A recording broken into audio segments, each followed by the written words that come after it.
Renz Abando mga idol gustong ipasuspended ng Ukraine team at Chris Makolo naghalimaw kontra Ukraine.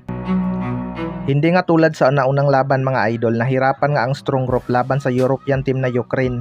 First quarter pa lang pinakita na nga ng Ukraine na hindi sila basta-basta, kaya sila ang nagkokontrol ng laban. Mabuti na lang at kumana ng 4 na tries ang Gilas sniper na si Jordan Heading at hindi nagmimintis sa field. Nagkakapisikala na din sa laban mga idol, nakuha nga ng SGA ang lead. Pagdating ng second quarter, hindi pa rin makalayo ang SGA dahil may tira nga sa labas itong mga kalaban at wala gaanong depensa sa labas ang strong group. Pero mabuti na lang at kumayod itong mga guard ng SGA, partikular na itong sina Kefe Rabina at Jordan Heading. Pero sa third quarter, dito na talaga nahirapan ang strong group matapos kumana ng 12 to nothing run ang Ukraine, kaya umabot sa 9 points ang kanilang biggest lead. Naputol na lang ang run na yan sa 4 minutes mark dahil sa end one play ni Chris Makolo.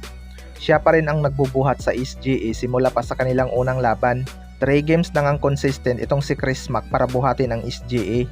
Sa fourth quarter mga idol, dito na nga tuluyang nakuha ng strong group ang lamang matapos maghalimaw itong si Chris Makolo at mag-take over sa dulo.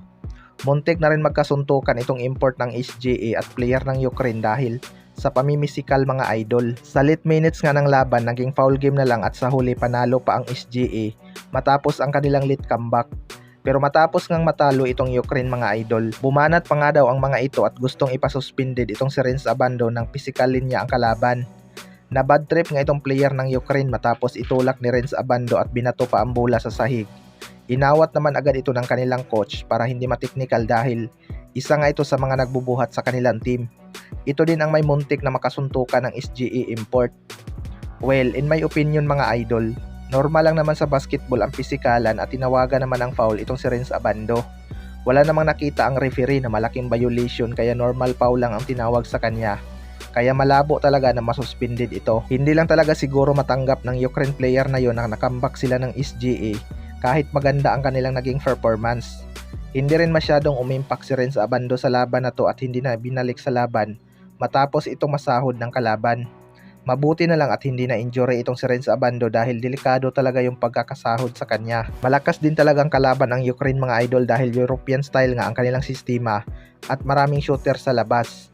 Mabuti na lang talaga at naitawid ng SGA ang laban sa dulo. Sa ngayon nga ay undefeated pa rin itong strong group na may kartadang 3-0. Pinapatunayan talaga ni Simak na kaya niya pa rin lumaro ng maganda kahit ilang injury na ang dumaan sa kanya. Napaka-athletic pa rin at masipag kumuha ng rebounds. Kaya congrats sa SGA mga idol.